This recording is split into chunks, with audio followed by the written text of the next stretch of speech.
from an underconfident, obese girl with no energy whatsoever in life, high levels of thyroid and PCOD, to a more confident, a fitter girl with reverse thyroid and PCOD and full of energy all day long.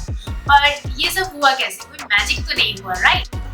Hello जी, welcome और welcome back to my YouTube channel. आज की इस video में हम लोग discuss करने वाले हैं about how I went from 101 to 80 kgs and इस 20 kgs डाउन द लेन की स्टोरी को हम लोग अच्छे से समझेंगे एंड जानेंगे। इसे पूरी एंड तक डेफिनेटली देखना बिकॉज इससे आपके लिए भी बहुत सारे टेक अवेज होने वाले हैं। So let's get rolling. तो शुरू से शुरू करते हैं। ये कुछ ज्यादा ही शुरू से हो गया, बट इसे देख के आपको एक आइडिया तो लग ही गया होगा कि मैं चाइल्डहुड से ही ना अपने नॉर्मल वेट से थोड़ा ज्यादा ही रही हूँ। फास्ट फॉरवर्ड टू 2014 क्लास 10 का समय था, तो सोचा था बस ये बोर्ड्स निकाल लेती हूँ अच्छे मार्क्स से, उसके बाद तो पक्का अपने फिटनेस पे ध्यान दूँ। 2015 में साइंस ले लिया एंड साइंस लेने के बाद मुझे मेरे हेल्थ से ज्यादा ना पूरे दिन फॉर्मूला दिखाई दिया। तो 2015 भी ऐसे ही चला गया। फिर जैसे तैसे 2016 में बोर्ड्स का टाइम आया तो सोचा बस ये क्लास 12 हो जाए, उसके बाद तो डेफिनेटली अपना फिटनेस पे ध्यान दूंगी बिकॉज कॉलेज लाइफ शुरू हो जाएगा यार।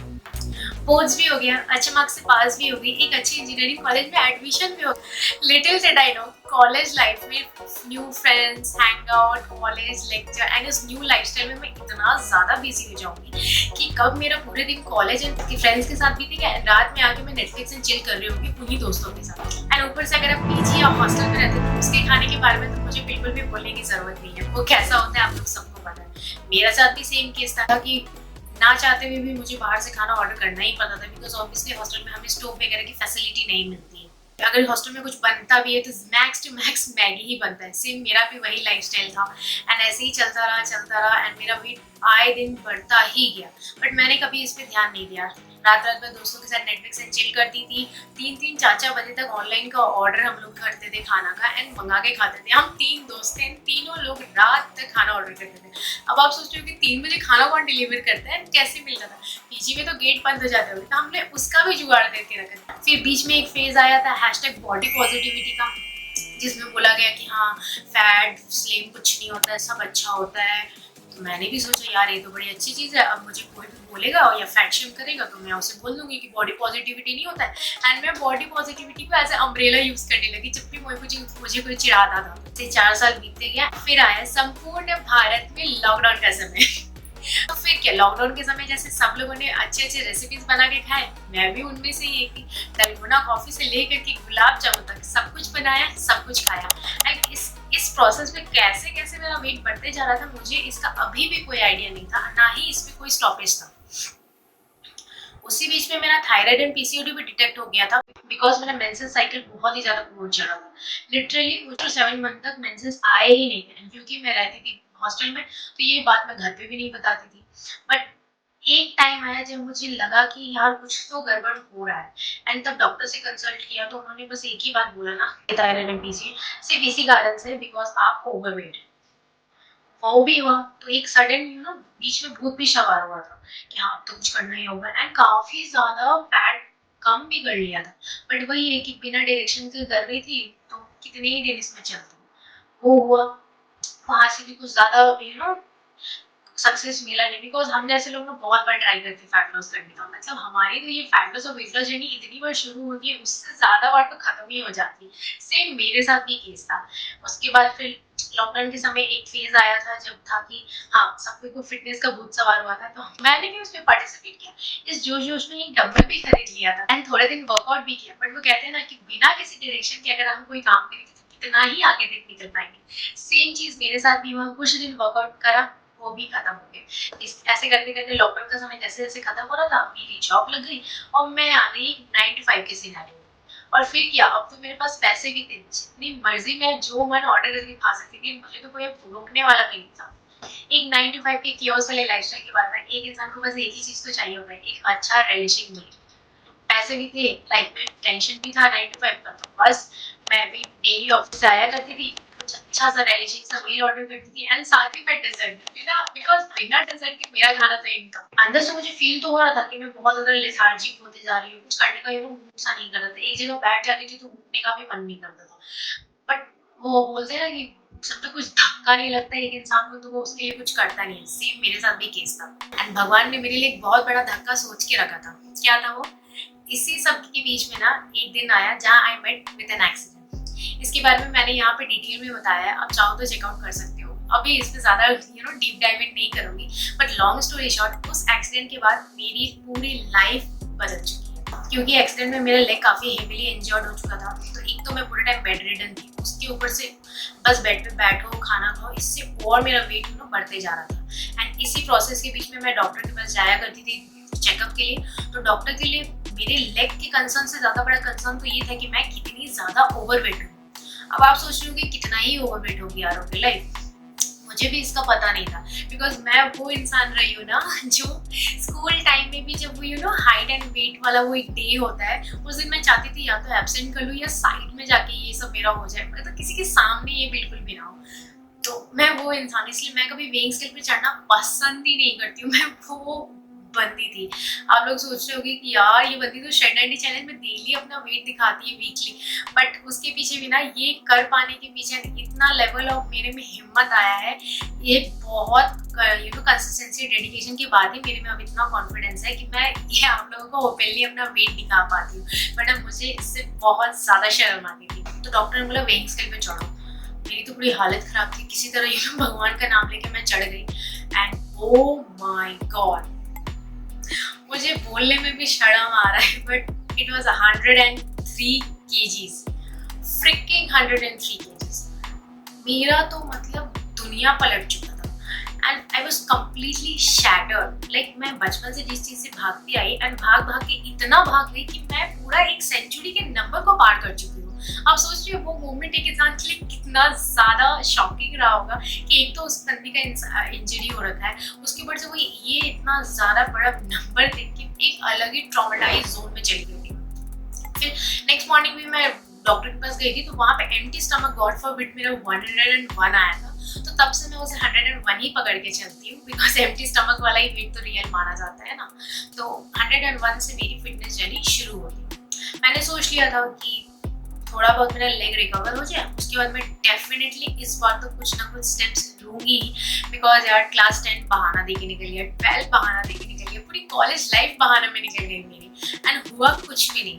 अब इस फेज ऑफ लाइफ में अगर मैंने कुछ नहीं किया ना, तो मुझे नहीं लगता मुझसे कुछ भी होने वाला है। एंड मैंने बस एक लास्ट ट्राई देने का सोचा इस बार, अगर मैं कर पाई तो ठीक है, वरना मैं एक्सेप्ट कर लूंगी कि मैं ऐसी ही, बचपन से भी ऐसी थी, अभी भी मैं ऐसे ही रहने वाली हूँ।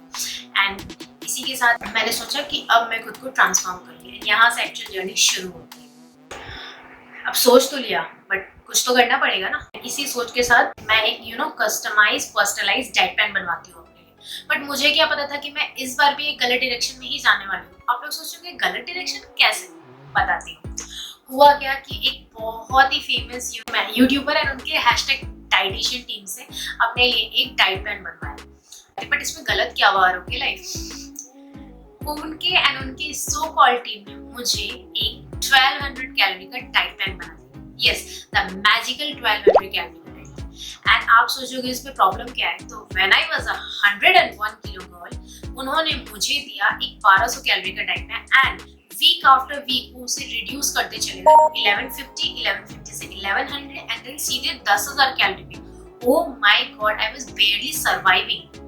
मुझे ऐसा लग रहा था कि ये क्या हो रहा है, मतलब कि इतना कम खाना पड़ता है वेट लूज करने के लिए। वीकली कॉल्स भी होती थी, तो मैं झूठ बोल देती थी कि हाँ टमी भी फुल रहता है एंड एवरीथिंग इज ओके, ऐसे वैसे। बिकॉज मैं क्या करती, बहुत ज्यादा ऑब्सेस थी इसको लूज करने के पीछे। बिकॉज एक तो डॉक्टर की तरफ से प्रेशर, ऊपर से मुझे खुद भी इतना बुरा लग रहा है अपना वेट को देख करके। बट एक हफ्ता, 2 हफ्ता, 3 हफ्ता ऐसा चला, बट उसके बाद मुझसे ना नहीं हो पाया, बिकॉज खाना लिटरली बहुत ज्यादा कम था। एक ब्लूप्रिंट टाइप का बताऊं, सुबह में एक डिटॉक्स जूस था, because I was highly constipated also that time, because मैं इतना कम खा रही थी। सुबह एक डिटॉक्स जूस उन्होंने ऐड कर दिया था। फिर ब्रेकफास्ट में थोड़े बहुत फ्रूट के स्मूदी थे। लंच में बस एक प्रॉपर मील था, रोटी या फिर रोटी, सैलेड एंड सब्जी। एंड शाम के टाइम थोड़ा सा बस कुछ स्नैक्स के लिए था एंड डिनर में बस सूप था। And I was craving all day long. And ऊपर से वो लोग मुझसे कार्डियो करवा रहे थे। एक तो मेरी लेग पूरी तरीके से रिकवर भी नहीं हुई थी और मुझसे कार्डियो हो नहीं रहा था। सारी चीजें मुझे एकदम फ्रस्ट्रेट कर रही थी। डाइट मुझसे हो नहीं रहा, बिकॉज बहुत कम खाना है, मुझे बहुत भूख लग रही थी। अब खुद ही सोचो, एक इंसान 101 पे ऐसे ही तो नहीं पहुंचा होगा, ऑब्वियसली वो खाता कुछ ज्यादा ही होगा। सेम मेरा भी हाल था। उस टाइम इतना कम खाना मेरे लिए नहीं पॉसिबल हो पाता। ऊपर से मेरा लेग पूरी तरीके से रिकवर नहीं हुआ था और मुझे कार्डियो करने बोला गया था। मैं दोनों ही चीज में पूरी तरीके से फेल होते जा रही थी। मैंने सोचा ये तो मुझसे नहीं होगा, मैंने उसे बीच में ही छोड़ दिया, लाइक माफ करो भाई। फिर मैंने सोचा यार हो सकता है ये गलत होगा, चलो एक और ट्राई करते हैं, हम इंटरनेट पे कितने सारे हैं। मैंने भी एक और गलती कर दी एंड यहाँ तो मतलब नेक्स्ट लेवल मिस्टेक। आपको पता है मेरे को वो लोग कम से कम 1000 कैलोरी तो दे रहे थे ना, ये तो इतनी फेमस है ना कि मैं अगर इनिशियल्स भी ले लूँ ना तो आप लोग इंस्टेंट पहचान जाओगे मैं किसका बात कर रही हूँ। बट मैं वैसा बिल्कुल भी नहीं करूँगी बिकॉज ये कोई हेट वीडियो नहीं है, बट मैं अपनी स्टोरी बता रही हूँ तो ये सारे पॉइंटर्स भी आपको जानने जरूरी है, वरना आपको कैसे पता चलेगा कि एक्चुअली में मैंने कैसे चीज़ों को सही किया। तो this is not a hate video at all. तो मैंने भी सोचा कि चलो इनसे एक डाइट प्लान ले लेते हैं एंड मैंने यहाँ पे भी दोबारा पैसे इन्वेस्ट किए एंड यहाँ तो मतलब हद ही हो गई। अब बिलीव करो कि मुझे कितनी कैलोरी का डाइट प्लान मिला, 800 कैलोरी। मैंने तो जिस दिन वो डाइट प्लान मुझे बन के आया ना, मैंने उसी दिन उसे बंद कर दिया। मुझसे नहीं होगा, नंबर वगैरह ब्लॉक कर दिया, मुझे मत कॉल करना, मुझे ये डाइट प्लान बिल्कुल नहीं फॉलो करना है। बिकॉज मेरे को ना हमेशा से ये कैलोरीज प्रोटीन इन सब को लेकर आइडिया हमेशा से रहा है, बट मैं उस पाथ पे कभी चलने को लेकर के निडर नहीं हुई, मैंने कभी हिम्मत नहीं हुआ। बट इतना आइडिया था कि इतना ज्यादा लो कैलोरी पे जाने से ना एक टाइम के बाद मेटाबॉलिक डैमेज आता है एंड वो मेरे साथ हुआ भी था। इनिशियल फेजेस में जब मैं इतना कम खा रही थी तो कुछ टाइम मेरा बहुत ड्रास्टिकली वेट रिड्यूस हुआ एंड फिर सडन क्या हुआ कि इतने कम खाने के बाद भी मेरा कोई वेट रिड्यूस नहीं हो रहा था। आप सोच सकते हो, एक तो इतना कम खा रही हूँ, ऊपर से कार्डियो करवाया जा रहा, ऊपर से जबरदस्ती ये सब कर रही हूँ, ऊपर से कोई वेट लूज नहीं हो रहा था मेरा, क्योंकि आ गया था मेरा मेटाबॉलिक डैमेज का स्टेज। एंड कम कर करके भी मैं कितना ही और अब कम कर लूंगी, राइट। मैंने बोला यार एक जगह पैसे बर्बाद गए इतने सारे, कुछ रिजल्टेड नहीं मिला, यहाँ भी पैसे बर्बाद गए, यहाँ भी कुछ नहीं हुआ, तो क्या मुझे ऐसे ही जीना होगा? ये तो नहीं हो सकता मेरे साथ। मैंने तो उस दिन सोच लिया अब मैं किसी को 1 रुपया नहीं दूंगी अपने हेल्थ को सुधारने के लिए एंड ये पूरा कमांड लूंगी अपने खुद के हाथों पे। एंड बस उस दिन से मैं लग गई थी अपने लिए खुद के डाइटिशियन बनने। आप लोग को लग रहा होगा ये कैसे किया, देखो बताती हूँ। मैं हूँ एक साइंस की स्टूडेंट एंड मुझ में ना एक बहुत ही बड़ा कीड़ा है कि जब तक मुझे कोई चीज़ समझ में पूरी तरीके से नहीं आ जाती ना, मैं उसके अंदर पूरा डिग इन करते जाती हूँ। हो सकता है अच्छी चीज़ हो ये मेरी या बुरी।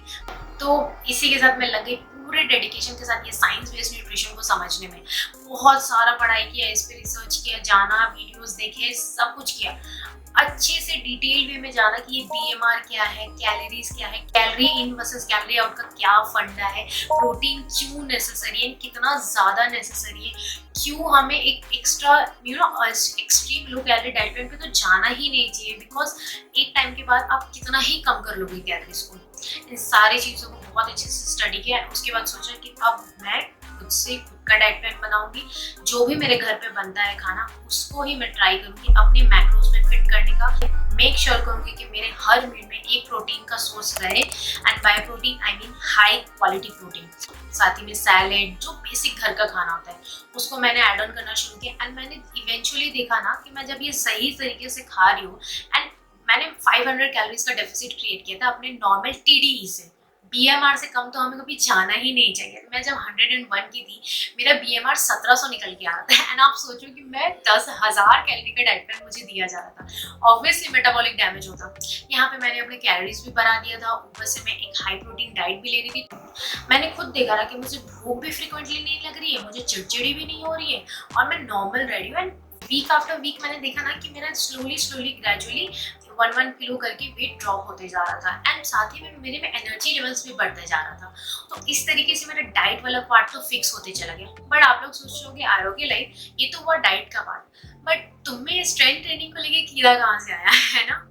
इसके पीछे तो इससे भी ज्यादा डेवास्टेटिंग स्टोरी है। क्या हुआ बताती हूँ। बात ऐसा है ना कि मेरी मदर का ना फ्रीक्वेंटली थोड़ा बहुत चेकअप्स के लिए हमें डॉक्टर के पास जाना ही पड़ता है। तो ऐसा ही एक दिन था, मैं अपनी मदर को लेकर हॉस्पिटल गई भी थी जहाँ पे बेसिक सारे चेकअप वगैरह होते हैं। तो मैंने खुद से देखा ना कि हॉस्पिटल का ऐसा सीन था कि पॉपुलेशन की अगर बात करें तो 80% वहाँ पे फीमेल थी एंड 20% वहाँ पे मेल थे। एंड उस 20% में भी समझो कि 10% ही ऐसे मेल होंगे ना जो एक्चुअल में खुद का ट्रीटमेंट सीख करने आए होंगे, बाकी 10% उन फीमेल्स के या तो हस्बैंड होंगे या भाई होंगे, ऐसा सिचुएशन था। तो ये चीज़ मुझे कहीं ना कहीं डिस्टर्बिंग भी लगा कि यार ये पूरे हॉस्पिटल में फीमेल्स ही इतनी क्यों है, राइट। बिकॉज ये सब चीज़ें दिमाग में चलती है ऑलरेडी। मैं भी एक हेल्दी लाइफस्टाइल की तरफ थोड़ा अप्रोच कर, एंड उसी एग्जैक्ट मोमेंट ना हुआ क्या मेरे साथ कि मेरे बगल वाले इंसान ने, मुझसे नहीं अपनी वाइफ से वो डिस्कस कर रहे थे कि कितना औरत लोग बीमार पड़ती है, कितनी कमजोर होती है औरत लोग। अब मेरा फेशियल एक्सप्रेशन देख रहे हो, एग्जैक्टली इसी डॉटी एक्सप्रेशन के साथ ना वो बातें कर रहा था अपने वाइफ से कि कितनी कमजोर होती है औरत लोग, कितना बीमार पड़ती है। मैं बोल भी रही हूँ ना, मुझे बहुत गुस्सा आ रहा है बट ये दो स्टेटमेंट ना मेरे को पूरा हिला दिया था अंदर से। वहां से मैं घर तो वापस आ गई बट ये स्टेटमेंट मेरे साथ अभी तक दिमाग में चिपका हुआ है। घर आई, बहुत ज्यादा सोचा इस स्टेटमेंट को लेकर के एंड बहुत ब्रेनस्टॉर्मिंग किया। उसका जो ये दो स्टेटमेंट था ना कि कितनी कमजोर होती है औरत लोग, कितना बीमार पड़ती है औरत लोग, ये दोनों मेरे दिमाग में चिपक गया था। एंड इन दोनों पॉइंटर्स का ना एक इकिगाई निकल के आ रहा था कि हम लोग इतने कमजोर इसीलिए हो जाते हैं बिकॉज हमारे में मसल मास की कमी है। एंड क्योंकि हमारे में मसल मास की कमी है तो हम बहुत जल्दी वेट भी गेन कर लेते हैं। एंड क्योंकि हम वेट गेन बहुत जल्दी कर लेते हैं इसलिए हम बीमार भी बहुत जल्दी पड़ जाते हैं बिकॉज 80% ऑफ द टाइम हमारा एक्सेस वेट ही हमारी बीमारियों का कारण होता है। मेरा थायराइड एंड पीसीओडी भी तो इसी के कारण हुआ था, राइट। एंड मैंने देखा ना कि यार बात तो सही है, आप खुद भी नोटिस करना, आप जितना खाना खाते होगे एंड आपका हस्बैंड या भाई या बॉयफ्रेंड कोई भी जितना खाना खाता होगा उसकी क्वांटिटी में भी डिफरेंस होगा। वो डेफिनेटली आपसे ज़्यादा भी खाता होगा एंड वो वेट गेन भी नहीं करता होगा, बट हम ऑन द अदर साइड उनसे कम भी खाते हैं फिर भी हमारा वेट गेन हो जाता है। ऐसा क्यों? पता है, इस पे बहुत रिसर्च करने के बाद यही पता चला ना कि क्योंकि मेल में ना higher amount of muscle mass होता है as compared to female. They are god gifted यार, हम लोग में नहीं है इतने मसल मास, इसलिए वो लोग ना तो जल्दी वेट गेन करते हैं और ना ही जल्दी इसलिए बीमार पड़ते हैं because muscles are an asset to life. Yes, बस उस दिन से मैं तो लग गई कि ये जो मसल मास जो नहीं है मुझ में, अब मुझे वो चाहिए। क्योंकि ये अगर मैं ले आऊंगी ना तो मैं परमानेंट वे में फैट लूज भी कर लूंगी, थोड़ा बहुत अगड़म बगड़म भी खाऊंगी, तो मैं जल्दी से वेट गेन नहीं करूंगी जैसा लड़के नहीं करते। एंड बस मैं उस दिन से लेकर के आज तक एक रेस्ट डे को छोड़ के एक दिन ऐसा नहीं होगा ना जहाँ पे मैंने स्ट्रेंथ ट्रेनिंग नहीं किया होगा या हैवी वेट नहीं लिफ्ट किया होगा। एंड ये मेरा अभी एक लाइफस्टाइल का पार्ट बन चुका है। एंड यहाँ से मेरा डाइट तो ठीक हो ही रहा था, साथ ही में मैंने जब ये स्ट्रेंथ ट्रेनिंग अपने लाइफ में ऐड किया ना, मैंने ड्रास्टिकली चेंजेस देखे अपने में। हुआ क्या, डाइट तो मैंने मेरा ठीक कर ही लिया, साथ ही में स्ट्रेंथ ट्रेनिंग भी मैंने ऐड कर लिया, वेट्स वगैरह सब मैंने यहाँ पे मेंशन किया, आप लोग देख लेना। एंड देन मैं कार्डियो एकदम छोड़ दी थी बिकॉज होता क्या था ना कि मैं पहले जब कार्डियो करती थी बहुत ज्यादा रात में नीज पेन करता था एंड तकलीफ होती थी मुझे। तो मैंने तो भाई सोच लिया था कि मैं उस गली में जाऊंगी ही नहीं जिसमें मुझे इतना तकलीफ हो रहा है। बिकॉज क्या होता था कि जो चीज़ हो नहीं पाता है ना उसको जबरदस्ती करो तो आप उसे छोड़ देते हैं। तो मैंने सोचा अब मैं स्ट्रेंथ ट्रेनिंग पे ही स्टिक करूंगी, साथ ही में मेरा अपना डाइट ठीक रखूंगी एंड 10,000 स्टेप्स का मैंने एक टारगेट रखा था। देखो कोई मैजिकल 10,000 स्टेप नहीं, इवेंचुअली मैंने स्टार्ट किया था 6,000 से एंड एक रूटीन बनाया था कि हाँ हर मील के बाद मैं वॉक किया करूंगी एंड 6,000 से लेकर के 10,000 के बीच में कहीं भी डेली स्टेप काउंट मेंटेन करके चलूंगी। ये वॉच पे मैं डेली ट्रैक भी किया करती थी। एंड ऐसे ही करते करते ग्रेजुअली मैंने देखा मेरा फैट परसेंटेज कम होते जा रहा है, मेरे में एनर्जी लेवल्स बढ़ते जा रहे हैं एंड मैं पूरे दिन में बहुत ज़्यादा एनर्जेटिक फील कर रही हूँ। ये सबसे बड़ा प्लस पॉइंट होता है इस फैट लॉस का। एंड वेट लॉस नहीं, वेट लॉस में तो आप टूक के पड़े रहते हो पूरे दिन एंड आपकी एनर्जी ही नहीं रहती है कि कुछ आप कर सको। एंड अब तो मेरे में लगता है कि मैं रात तक मेरे में सस्टेन्ड एनर्जी रहता है थ्रू आउट। एंड मैंने देखा कि इस तरीके से मैं इसे कर भी पा रही हूँ, मैं इसमें बोर भी नहीं हो रही हूँ, मुझे मज़ा भी आ रहा था ये करने में। अब आप लोग सोचोगे कि अच्छा ये भी हो गया बट तुम्हारा थायराइड एंड पीसीओडी का क्या? आप लोग को लग रहा होगा मैंने कुछ एक्स्ट्रा किया है उसके लिए। नो, मैंने खुद देखा ना कि जैसे ही मेरा फैट परसेंटेज कम होते जा रहा था एंड मेरे बॉडी में मसल मास चढ़ते जा रहा था ना, अब ऑटोमेटिकली मैं एक दिन 3 या 4 मंथ्स बाद में अपना ब्लड टेस्ट करवाई एंड साथ ही में मेरा पीसीओडी टेस्ट एंड मैंने देखा कि दोनों लेवल्स एकदम नॉर्मल है। एग्जैक्टली दोनों लेवल्स नॉर्मल पे आ चुके थे। मुझे सही में बिलीव नहीं हुआ कि हुआ कैसे है। डॉक्टर ने भी ये बोला कि इट्स रियली कमेंडेबल कि हाँ आपने देखा आपने कैसे अपना फैट परसेंटेज कम किया तो ऑटोमेटिकली आपका पीसीओडी का भी सिस्टम बहुत हद तक मेरा ठीक हो गया एंड साथ ही में थायराइड लेवल्स तो एकदम नॉर्मल हो गए थे। बस उस दिन से आज तक तो मैंने एकदम स्वेयर बाय कर लिया है कि हर वीक में मेरे प्रोटीन होगा ही, मैं strength training 5 to 6 days a week करूंगी एंड साथ ही में डेली स्टेप काउंट मेंटेन करके चलूंगी। यस, मैं पूरे 20 kgs के डाउन द लेन में ना मैंने किसी भी दिन अब कार्डियो नहीं किया है एंड ये मैं प्राउडली बोल सकती हूँ कि उसके बाद भी मेरा काफ़ी अच्छा फैट लॉस हुआ है without any loose skin, any hair fall issues और एनी डल स्किन। तो बस यही 3 पॉइंटर थे ना जिसके कारण मैं 20 kgs डाउन द लेन आ पाई हूँ एंड साथ ही में एक प्रॉपर वे में फैट को रिड्यूस कर पाई। एक तो आर्ट सीख लिया कैसे कैलोरीज, अपने डेली कैलोरीज को मेंटेन करके चलना है, कैसे डेफिसिट बना के चलना है, स्ट्रेंथ ट्रेनिंग शुरू कर दिया, डेली स्टेप काउंट मेंटेन करके चलना है। ये तीनों चीज ना मैजिक की तरह काम किया है मेरे लिए। बट एक सेकेंड, अभी भी आप लोगों को लग रहा होगा ना कि ओके आरोग्य लाइफ यहाँ तक की जर्नी के लिए, बट आगे क्या, अभी भी तुम्हें बहुत कम करना है, राइट? तो देखो, मुझे भी पता है कि मुझे अभी और आगे जाना है इस जर्नी पे, बिकॉज मैं जो खुद को एम कर रही हूँ ना वो एक परफेक्ट फैट परसेंटेज के अंदर एक टोन एंड एक मस्कुलर फिजिक के लिए एम कर रही हूँ एंड मुझे पता है कि वो मैं अचीव करके रहूंगी। समय लगेगा बट मैं वो अचीव करके रहूंगी। बट मैं इतनी कॉन्फिडेंट कैसी हूँ इस चीज को लेकर, राइट? आप खुद ही बताओ, मेरे पास अब रीजन क्या बचा है उस अनहेल्दी लाइफस्टाइल में वापस जाने का जैसा मैं पहले थी? क्या कोई रीजन है? I enjoy this healthy lifestyle now. मुझे मजा आता है डेली सुबह उठ के वेट लिफ्ट करना, डेली एक हेल्दी लाइफस्टाइल मेंटेन करना, अच्छा डाइट लेना, हाई प्रोटीन मील्स को प्रिपेयर करना। इसमें मुझे एक किक सा मिलता है।